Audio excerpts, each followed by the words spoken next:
I'm absolutely whizzing through this series. Episode 7 is upon us already, and I think I've done pretty well to get this episode out so quickly, considering this isn't a traditional Let's Play series.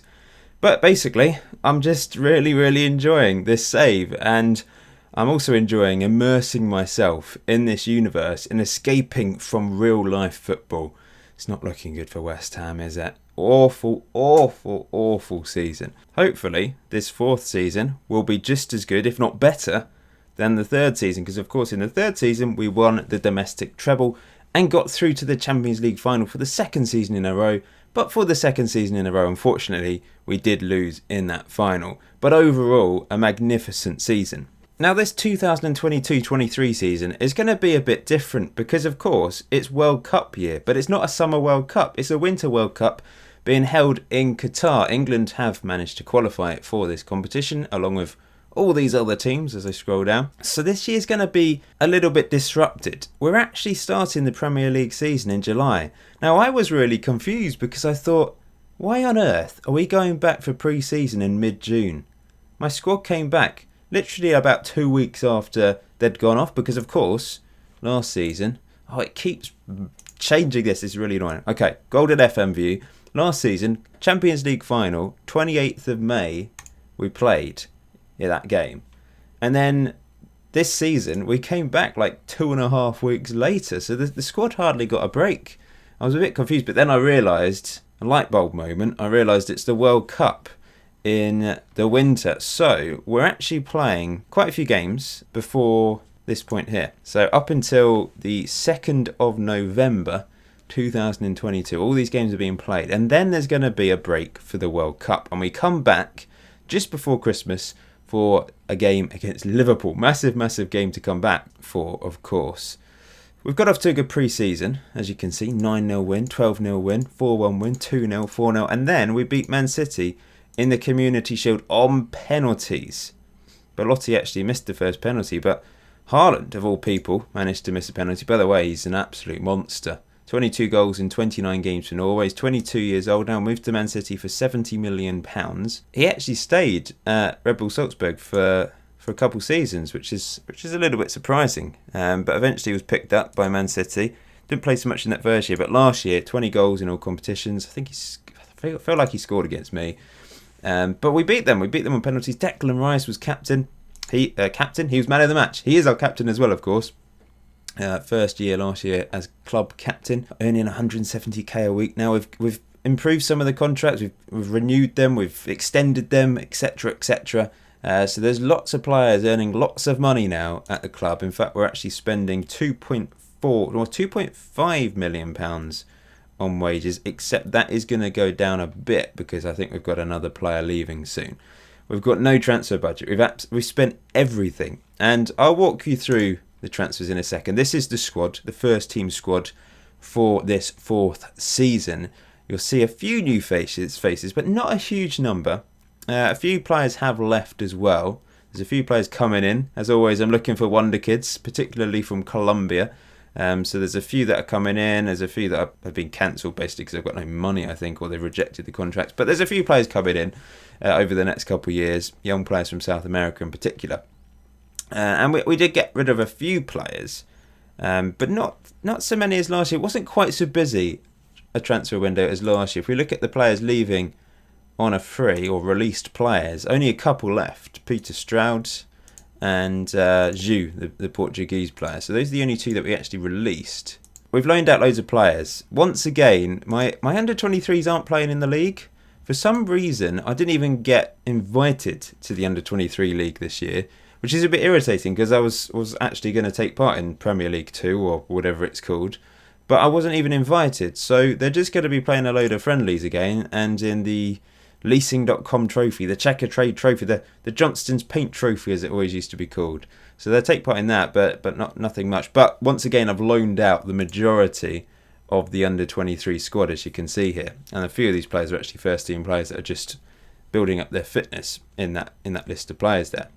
Under-23s, on the other hand, of course, are trying to hold on to their under-18 title, which they managed to win for the first time, and they also won the Youth Cup as well. So plenty of players. Oh, what's going on here? That's weird. That's better. Plenty of players of quality in the under-18s, lots of players with potential. So we'll keep an eye, as I said in the last episode, we'll keep an eye on these youngsters. But getting back to transfers, as always, I'm going off topic, sorry. Getting back to the transfers, we did sell one of the young players that we signed last year for a free. Bit of profit. He's never going to be good enough for the first team. I thought it made sense to just cash in a bit there. Okocha has left as well. Now, he had a good season out on loan at Bristol Rovers, but that's League Two, and he's already 20 years old, so he's never going to be good enough for the first team. Managed to get 40k for him. Hardly anything, but it's better than nothing. And Jadon Fevrier, a fullback, has moved to Newcastle, so he's gone to another Premier League team. He's got pace, but he basically has nothing else. And like I said, lots of loan players going out as well. Now, the other player that will be leaving the club very soon is Kevin Malqui, who I only signed last year, but I have two 30-year-old right-backs, Malqui and Vrsaljko, and I wanted to sign a long-term right-back, and I'll talk about our right-back signing in a second, but he's going to be going to Juventus, all teams, for £5.5 million. Had an alright year with us. There was a decent average rating, got a few assists, but I wanted to bring in a younger player, and then Vrsaljko will be back up, of course. You'll already see who the new signing is, I'm sure, but I'm building up to it. Bear with me. So the first player to come in was actually a right back, but he's a young player, young Frenchman, 16 years old, £2.5 million. Lyon signed him last year, I think, for only £1.1 million. But he really is exciting. The only problem is his personality. He's a mercenary. He's a pirate. So don't have a huge amount of hope for him in that regard. And he's not particularly fast. But other attributes are interesting. I don't know if there's a different position we could train him up to be. He is fairly tall and he's only 16. We signed him when he was 15. I don't know if he could be turned into a centre-back, but that would be a complete waste of his crossing ability, of course. So he's an interesting player. I don't know if it's going to go anywhere, but he has potential to be a really good player. So at the very least, we might be able to sell him on for some profit at some point. The next player was a youngster as well, Raimondo Cassini, an Italian youngster from Nice in France. Like the look of him as well. He's got serious potential. Good finishing, some good mentals there. Some of the physicals are good, very good stamina, work rate, teamwork's not bad. So he's a team player, as you can see there. So I like the look of him. Next up is a really good quality player, Dilrosun, a Dutch international. He's 24 years old. Now, I have been tracking him for a while. I've scouted him since the start of the game, and I've eventually got my man. Now, initially, I thought maybe PSG or Real Madrid are going to sign Anderson, and I thought, well, he's going to be a perfect replacement. He's the same ability, but he's actually left-footed. He's elite. He's a world-class player. So we've got two elite, world-class players in the same position on the left wing, and we don't actually have any other world-class players in the entire squad. So strangely, our strongest position is that left wing position. But Anderson might play on the right wing at times, and I was thinking he would be sold, but he didn't. They didn't even put a bid in for Anderson. So he's basically a long-term replacement for Anderson as well, because Anderson, of course, is 29 years old. He's going to be 30 in April, and I suppose he'll start to go downhill a little bit. But he's actually lost his world-class description. It's just confident winger now. Interesting. So he's lost the elite winger description. But Dilrosun looks so good. And for £49 million, yes, it's a lot of money for us. It took away most of our transfer budget, because despite winning, getting to the Champions League, haven't won the Champions League, despite winning the domestic treble, getting to the Champions League 2 seasons in a row, qualifying for the Champions League next year, I only had like 80 million, I think it was between 70 and 80 million pounds to spend. For a team that's managed to achieve all that in 3 seasons, it doesn't seem a huge amount. The board still being really stingy, which is frustrating. So he took out most of my transfer budget, and also I had to pay it all up front to get him as well. I couldn't do instalments. He was transfer listed because he wanted to get away, but they wanted all that money up front. But I'm excited by that signing. And the other signing is even more expensive. Max Aarons, 22-year-old English right back. I'm sure you've heard of him. Plays for Norwich. He's got real potential in real life. And obviously a young England international. He's got lots of under-21 caps.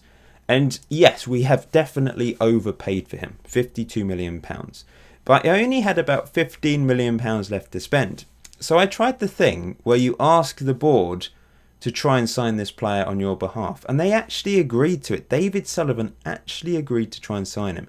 So it was basically handed over to the board. and my transfer budget was irrelevant.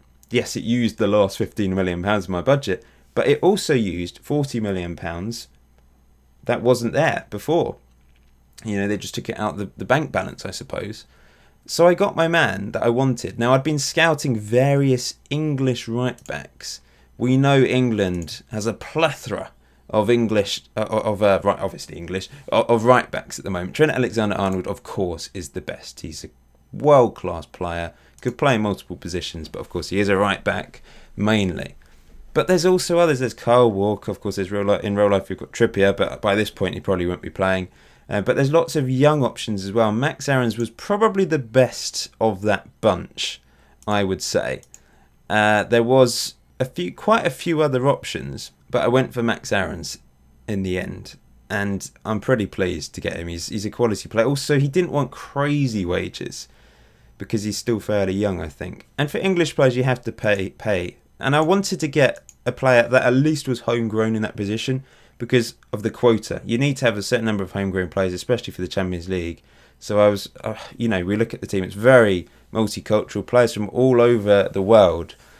But we have to have a quota. We need to make sure we've got enough English or at least homegrown talent to fit that quota. So this is the first team squad. Not a huge number of transfers this summer, but we're building the squad slowly. And I spent big money on 2 players in the end, didn't I? So that's what we've gone for. Of course, Malcuit is going to be leaving the club. There's a few players that potentially will be joining. We'll talk about that in part 8, in episode 8 of the series. Now, I was thinking of selling Nathan Trott because he's 23.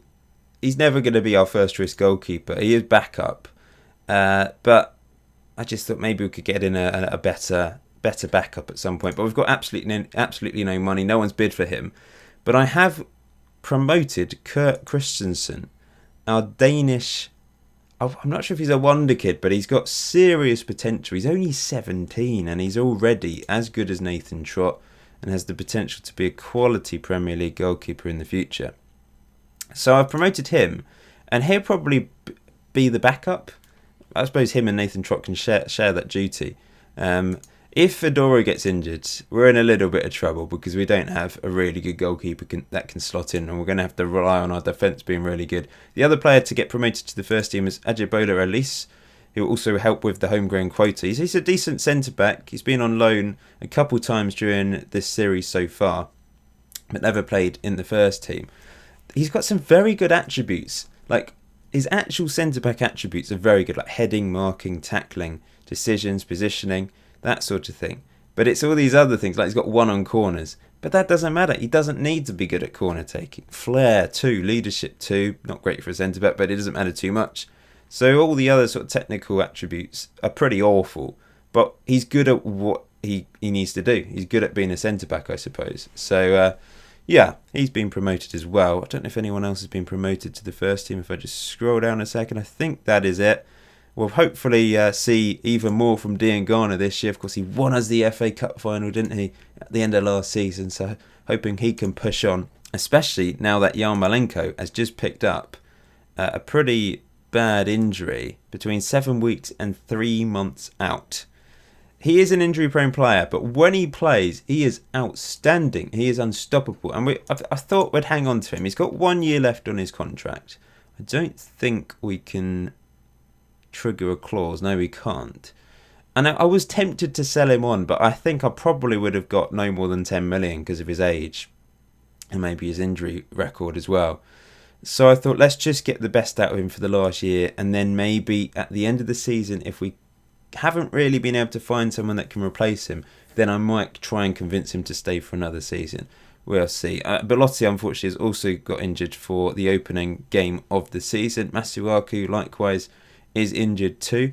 And Lanzini's just come back from an injury, I think. So there's been a few injury problems over the summer.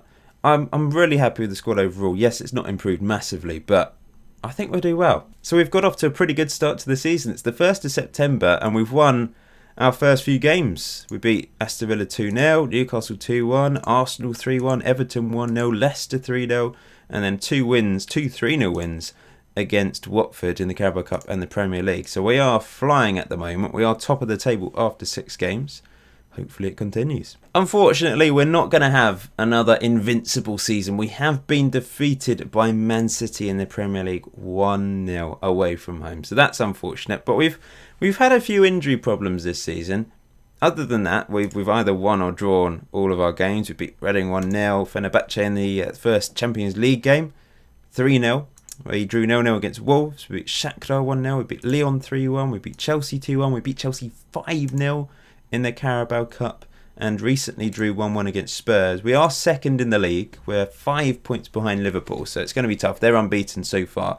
So they've had an interesting couple seasons because, of course, in that first season they finished below us. Second season we finished below them, and last season they completely flopped. They went all the way down to fourth place, but it looks like they're back to their best after a bit of an iffy season, and they are unbeaten so far. Like I said, we have had some injuries. Anderson's picked up an injury for a month. Lanzini's picked up another injury, so and it's a little bit frustrating. Yarmolenko, in his first game back, came off the bench and scored a goal and got an assist, but also picked up a little bit of an injury. In fact, quite a big injury, I think. Just check season summary. Yeah, 2 injuries, total of 3 months out. Not been great for him, unfortunately. So this is where I'm leaving you at the end of episode 7 today. I'm not leaving you for good, don't worry. I'll be back soon. But yeah, it makes sense to end it at this point, even though we're not halfway through the season like I usually do, because we've got the World Cup to come. So we've got over a month off. There will be a few friendlies played during that period, towards the end of that month off. Like a second pre-season, I suppose. It's such a strange season. So yeah, 13 games in, second place, 32 points. We are still 5 behind Liverpool, we're still unbeaten. Man City we lost against, down in 7th. They were our biggest challenger last year. So it's a bit frustrating we did end up losing against them. But there we go. It was always going to be difficult to have a second invincible season in a row. So yeah, we've gone very well in the Champions League this season. We had an easy group. Lyon, Shakhtar and Fenerbahce.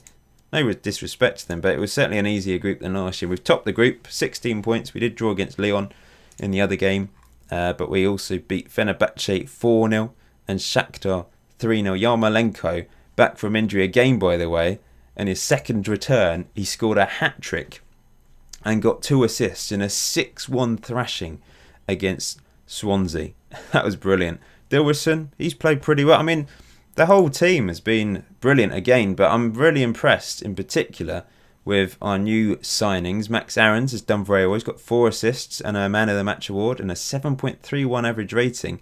What a start to his West Ham career. He has been sensational and he's improving, which is really good news. He's got another under-21 cap despite being 22. I hope he gets into the proper England team at some point, but he's never going to go ahead of Trent Alexander-Arnold though, is he? That's the problem. And Dilrosun, who has had, I think he had 1 little injury, but he has played 16 games in all competitions. 4 goals, 5 assists, a 7.35 average rating. Really excellent stuff. Top goal scorer, no surprise, it's Belotti with 10 goals this season. He's also got 4 assists. Diangana, second top goal scorer. Now, he's played quite a bit because Yarmolenko's been injured, of course. And he has gone from strength to strength. 4 goals in the Champions League, only 1 in the Premier League and 2 in the Carabao Cup. He's been magnificent in the cup competitions, as you can see there. He's worth £33 million. And by the way, I did give him a new contract in the summer, but he only wanted 25k a week. And I say only because that's, a huge amount of money to everyone, of course. But we won the Premier League. He won us the FA Cup, and we've got players earning 200k a week at the club, and he only wanted 25, despite being in the first team squad and also my first choice for much of the season because of Yarmolenko's injuries.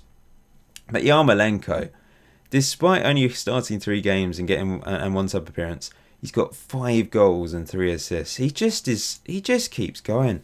He's been so good. I just don't understand how good.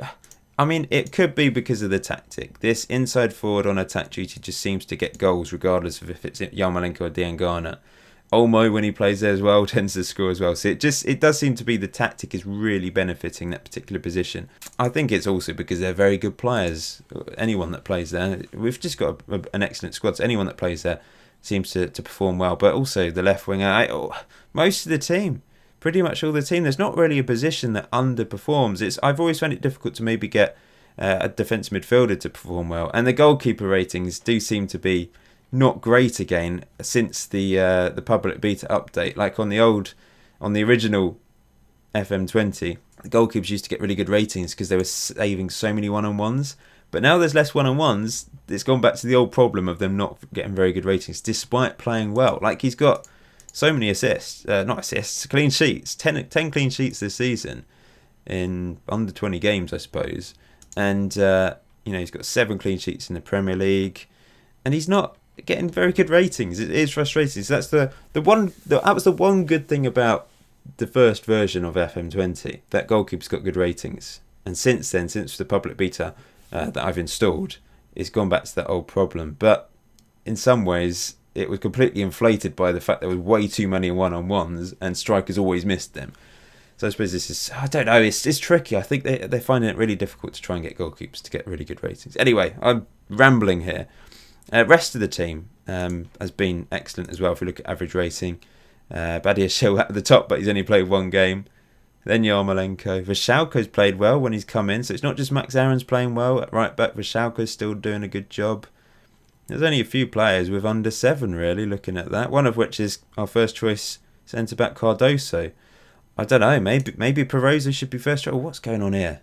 Why is he declining? We need to work this out. He has been capped by Portugal now, by the way, which is good news. So he's obviously a quality centre-back to be capped by Portugal. That's a tough team to get into. Most of my players are internationals, really. Oh, I want to talk to you about Fornals. I did say I wanted to keep him around simply because he's a model citizen. And he actually wanted a new contract. And I don't know if anyone's ever done this. Let me know. Have you ever given a new contract to a player simply because of his personality? Because, of course, he's not first choice. He comes in and does a good job. He's got a very good average rating in the Champions League and the Carabao Cup when he's played. And he is an exceptional central midfielder, an attacking midfielder. But he wanted a lot of money. He was on 80k a week. We've given him a 55k pay rise. I could have sold him maybe for £40 million even. He's a very valuable player. He's been capped by Spain in the past. However, the reason why I gave him a new contract, really, he still had two years left, I think, possibly 3, I can't remember. But I wanted to keep him around because of that model citizen personality. Now he's obviously very influential over players, especially young players. He's one of my mentors. He's got significant influence on this group of players and has helped benefit the likes of Lokonga. And maybe, I don't really know how much influence he's had over some of these players. Obviously, Cardoso's going down, so that's a bit of a worry. But I think the other players, mainly centre-backs, he's actually mentoring, strangely. I think it's working. The other player I did want to have as a mentor was Pellegrini, because he's also a model citizen, but he doesn't have significant influence yet, probably because he's still young. I've got a goalkeeper group as well, because Adoro is resolute, which is a good personality, I think, for a goalkeeper in particular. So he's hopefully going to help improve the likes of Christensen and maybe have a bit of influence over Nathan Trott as well. So that's what I'm doing with the mentoring at the moment. Obviously, it's been a bit tricky with injuries. We've had quite a few injuries this season, but we're still going strong. This is quite a useful thing, actually. Most days missed in last 12 months. Obviously, Dilrosun, most of these injuries were at his previous club, but Yarmolenko's missed a lot. Masuaku's missed a lot. Cardoso, Lanzini. We've had a. I mean, Diangana was injured at one point, and I have been playing Anderson on the right wing as the inside forward. He's done a good job there with Dilrosun on the left. So I do mix it up a bit, and Anderson has been injured recently, so I've not had the problem of who to play on the left wing, Dilrosun or Anderson. Anderson was playing on the right wing quite a lot when Yarmolenko and Diangana was injured, so that worked out quite nicely. Anyway, I think we'll end it there for this episode 7. We're going strong. We've now got the World Cup to look forward to, and then I've got a few friendlies. One of which against my affiliate. Going to play the under-23s, Genk and PSG. And then we've got Liverpool. We're back for the Premier League against top-of-the-table Liverpool. Absolutely massive clash. We've got to win, really. If we've got any chance of catching them, we have to win that game. So that's going to be extremely tough. And then the FA Cup. We've got the quarter-final of the Carabao Cup against Liverpool as well. So we might crash out of that competition at the quarter-final stage this season. And then, of course, the Champions League knockout. But we've got lots of Premier League games to play in the second half of the season. It's going to be quite crammed, I think, especially with European football to play as well. I'm not sure how that's going to work, to be honest. But I think we've got the squad to cope, as long as we don't get too many more injuries. There is actually one more thing I want to quickly talk about before the end of this video. It's the players out on loan, because I've actually loaned a few players to Championship clubs this time around. Cameron Kemp was on loan at Rochdale in League One last year, but he's moved to Birmingham and he's had a very good start. He did pick up an injury, unfortunately, but he's got 2 goals and 7 assists from the right wing or right midfield position for Birmingham City. And they're in the playoff position, so he's had a really good start to his Championship loan spell, so I'm pleased for him. Another player playing very well is John Roberts, out on loan at Bolton Wanderers. One of our real players, one of our real life youngsters, is El Hadj, a Belgian under-21 international. He's had a good start to his West Brom career as well. 3 goals and 6 assists in all competitions. Katala is also there. He won the under-19, I think it was the under-19 World Cup with Spain, or the European Championships, I can't remember which. But he won one of those competitions in the summer, and he's had a decent start to his West Brom career as well. There's a few of the Argentinians, the South Americans that have gone out on loan. Veron has moved to Leipzig, which is a big club to play for. It's Bundesliga football. It's only really come off the bench for them. And the other, I suppose, the star that I've mentioned before is Todorov. Unfortunately, he's not playing particularly well for Portsmouth in the Championship, but they are predicted to finish towards the bottom. He's scored 1 goal, hasn't managed to pick up any assists. He was very good at Forest Green last year, and he had the option of going to Forest Green this year in the Championship as well, but he decided to choose Portsmouth over Forest Green. I don't know if he's going to regret that decision. He's still very young, so I don't think we have to worry about him too much at this stage. It is good experience. And Diallo has also gone to the Championship. He's moved to Coventry City after a couple of years in League One with Blackpool. And he's got 5 goals, 2 assists. Not bad. He's not pushed on as much as I hoped he would. He had serious potential, didn't he, at the start of the series. But he's not quite developing as fast as I hoped he would. Oh, Botero as well, the Colombian. He's moved back to the Bundesliga with Mainz, but he's only got 1 goal and 1 assist so far, but he's coming off the bench quite a bit. But either way, I mean, even if they don't play amazingly well, it's still good experience. They're still playing games and hopefully developing into better players. I keep forgetting to say in this series, but I just want to say thank you for the support. I've said thank you for the support, but in particular, I want to say thank you for you helping me reach 60,000 subscribers on YouTube, which is absolutely incredible. It really is.